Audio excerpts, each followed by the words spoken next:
हामीसँग के छ प्रब्लम तिम्रो? मलाई हजुरहरुसँग केही प्रब्लम छैन है। मलाई कसले परिचालन गरेको तिमीलाई चाहिएको हैन, मलाई परिचालन गरेको मैले हो। म कसैको कुरा सुन्ने मान्छे हैन।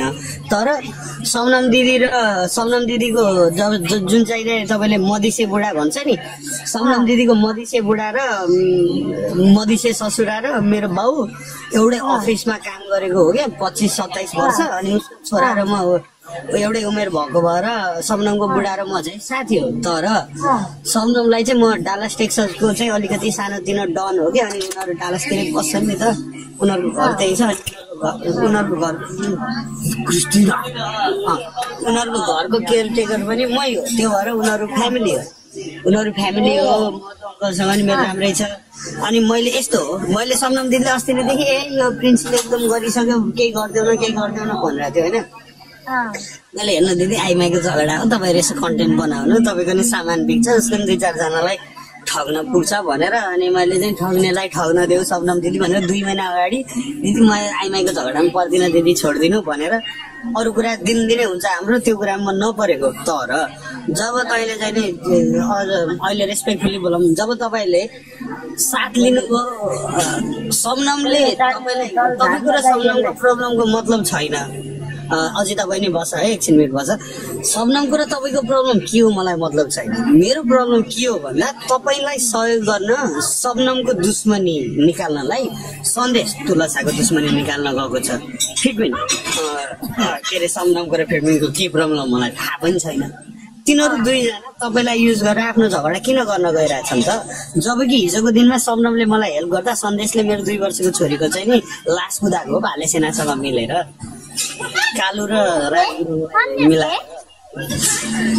यो दिदीलाई कसलाई पैसा दिन्छु, कोसँग सहयोग माग्छु त चिन्नु पर्छ नि त तिमीले पनि दिदी। टिकटकमा हिजो आएर दुईटालाई पैसा दिएर भाइरल मिल्न आउँछ होइन? हजुर भाइ सुन्नु त, भगवान कसम हैन, भगवान कसम सुन्नु।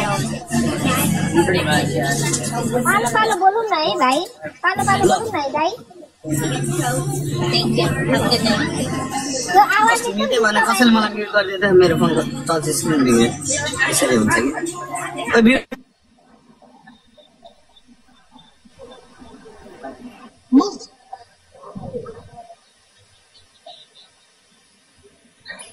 म्युट बस्छ भने त एकछिन ल सुन्नु है भाइ, दाजुभाइहरू सुन्नु है। लसुन बोल्दा ल के होला भन्नु त? तपाईले मलाई किन 12 इनबक्समा धम्काइदिनु भयो अस्ति? अनि तपाईको आइडी पनि उड्यो त्यही दिन।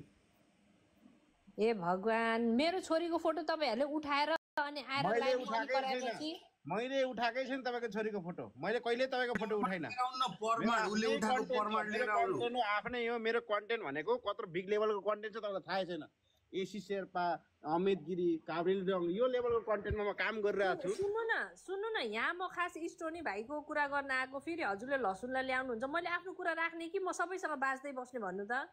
त्यही हो कुरा। तपाईलाई यो कुरा सटाउनु छ भने सन्देश र फिटमिनलाई यहाँ ल्याउनु। तपाई फसेको सन्देश हैन। सुन्नु म कुरा सटाउनु उहाँ र मलाई कुरा गर्ने अरु नबोल है बीचमा।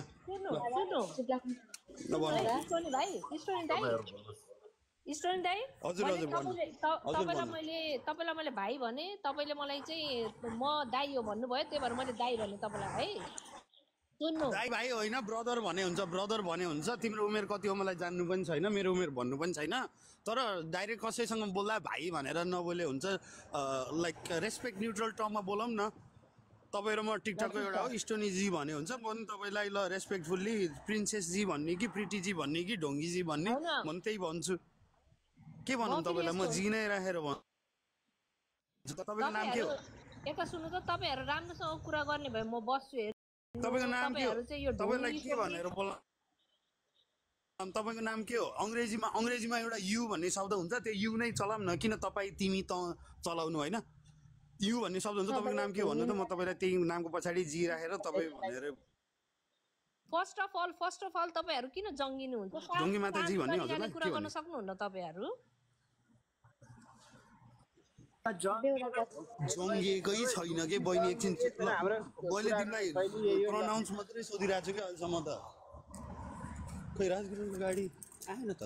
ओए किन अमेरिका राजु गाडी अलिक राम्रो यहाँ अर्को म्याडमलाई ल ल ल ल तपाईँ कुरा राख्नुहोस् ल तपाईँ कुरा राख्नुहोस् म म्युट बस्छु सुन्नु त्यो बिचारा त्यो सन्देश भाइलाई किन तपाईँले बिचारा त्यस्तै इन्भल्भ गर्नु भएको छ उसले त मिलाउन खोजिरहेको थियो उसलाई मैले कुनै पैसा दिएको छैन पैसा दिएको प्रुफ छ हजुरहरूसँग मैले उसलाई पैसा दिएको मैले सन्देशलाई दिएको पैसा दिएको प्रुफ छ हजुरहरूसँग कसले भन्यो उसलाई पैसा दिएछु भनेर मैले ऊ बिना पैसा कामै गर्दैन किनकि अब उसको ऊ त अनि यो भनेको सन्देशको टकिङ पोइन्ट छ सन्देशले केही गर्छ अनि त्यसपछि गरेपछि तैँले यस्तो गरिस् भन्यो भने प्रुफ लिएर आइज मैले गरेको प्रुफ लिएर आइज भन्छ नि सन्देशले हामी त्यसको झोले हो कि सिस्टर अहिले तपाईँले हिजो हामी थियो कि त्यसको खेलाउना हामी थियो त्यसको कन्टेन्ट अहिले तपाईँ हो किन तपाईँबाट पैसा झर्छ तपाईँबाट पैसा झर्ने मात्रै होइन तपाईँ जस्ता मान्छेलाई चाहिँ तपाईँले वाट्सएप नम्बर माग्छ नि होइन तपाईँहरूले वाट्सएप नम्बर मागेर के गर्छ थाहा छ नि वाट्सएप नम्बर मागेर तपाईँहरूले आइडेन्टिटी निकाल्छ आइडेन्टिटी निकालेर सबै सोसियल मिडियामा जान्छ सोसियल मिडियामा गएर तिनीहरूको के छ बिलोङ्गिङ्स के छ अनुसार त्यो एडी दाईलाई गरे जस्तै तेरो फलानु पार्टी प्यालेसमा आइदिन्छु तेरो ढिस्कानु गरिदिन्छु तेरो यो गरिदिन्छु तेरो सबै भाइरल गरिदिन्छु तँलाई म समाजमा बेइज्जत गरिदिन्छु भनेर ब्ल्याकमेल गर्छ मलाई सन्देशले त्यही पहिले गरे यो फर्मुला जुन तपाईँ चलाइरहनु यो सन्देशकै फर्मुला हो कि उसले इन्भेन्ट गरेको हो त कसरी तपाईँले सन्देशलाई म चिन्दैन भन्नुहुन्छ यो फर्मुलै सन्देशको हो कि यो फर्मुला खासमा सुरज र कालुको हो त्यही भएर हामी माथितिर छौँ तिमीले पैसा देऊ नदेऊ तिमीलाई म अरे तिमीसँग मेरो केही प्रब्लमै छैन त बहिनी मैले तिमीलाई समनम दिदीले मलाई कति महिना तिम्रो नाम लिएर मेरो समनम दिदीले यो राणीलाई ठिक पार्न पर्यो मलाई टेन्सन दिई परिवारको उठाइ हिस्ट्रीमा गई पुरानो बुढाहरू निकाली यताउता भन्दा पनि मैले दिदी सोसियल मिडिया हो यु आस्क फर इट भन्ने जस्तो कुरा रहे तर जब सन्देश तिम्रो कन्टेन्टमा आयो नि जब सन्देश तिम्रो कन्टेन्टमा आयो इट्स अनएक्सेप्टेबल जब फिटबिनलाई मैले यहाँ फोन गरेर फिटबिन ब्रो आइमाईको झगडा छोडिदिउँ हामीले भिडियो हाल्न हुन्न भन्दाखेरिमा फिटबिन मानेन नि अनि त्यसपछि देयर इज अ प्रब्लम किन उनीहरूले पनि त टिकटकको उनीहरू गुन्डा हो उनीहरूले तिमीलाई सपोर्ट दिन्छ भने त टिकटकमा अरू पनि त मान्छे छ नि यार राजगुरुङले मलाई यहाँ गाडी लिएर आउँछु भनेको 2 दिन भइसक्यो एकै ठाउँमा अड्किरहेको छु कुरेर यहाँबाट गएँ भने भनिदिन्छ भागो अनि यहाँबाट गएको थाहा पाउनु यही आउँछ फेरि रामदेका छोरा त्यस्तो छ यहाँ मेरो पर्सनल लाइफमा छ यहाँ टिकटकको ड्रामा तपाईको कन्टेन्ट भनेको त हामीलाई एकदम मोड हटाइदिन्छ नतान्नु सानो हामीलाई लाइक मिनिङलेस कन्टेन्ट हो हेर्नु हैन त्यही भएर मैले कसले ब्ल्याकमेल गरे भन्नु त मैले कसले ब्ल्याकमेल गरे भन्नु त ब्लुटुथ पनि म्याच सिक्नेपछि गाडीमा आउँछ हाम्रो यो 11 मैले बोलेको फोटो चाहिँ किन उठाउनु होला भन्नु त उहाँ बहिनीको फोटो चाहिँ म के रे मैले कसले ब्ल्याकमेल गरे भन्नु त स्टोनी भाइ उहाँ अजिता राईको फोटो किन कुदाउनु भएको तपाईले अजिता बहिनी यो बहिनीको कुरा उठाइदिनु त अनि यो बहिनीको कुरा गरौँ नि हाम्रो कुरा गरौँ न स्टोनी दाइ ल बहिनी भन नै पहिला तपाईले रवि लामिछानेले मेरो छोरीहरुको फोटो किन अजितासँग बोल अजिता तिमी अनम्युट गरेर बोल मेरो कुरा सुन्नु माताको र मेरो लास्टमा कुरा हुन्छ हैन तपाईहरुको कुरा गर्नु पहिला ल हो पहिला मेरो कुरा हुन्छ पहिला तपाईले हो नि त मेरो फोटो उठाएको पहिला शबनमले हो नि त मेरो फोटो उठाएको सबनम छैन यो अजिता हो यो सबनम हैन यो अजिता हो मलाई अजिता सजिता माताको कुरा गरौँ मलाई अजिता सजिता थाहा छैन मलाई स्टार्टिङ गरेको शबनम ततर मम गरे नबोल न ततर मम गरे नबोल है अलि रेस्पेक्ट गरेर बोल है हैन दादा मैले उहाँलाई केही पनि भनेको थिएन नराम्रो केही भनेको थिएन एउटा छोरी मान्छे भएर छोरी मान्छेको इज्जत गर्न आउँदैन भनेर भनेको थिएँ हजुरकै ल्याबमा हैन त्यति भन्छ अनि उहाँले मेरो फोटो कुदाउनु केही गल्ती थियो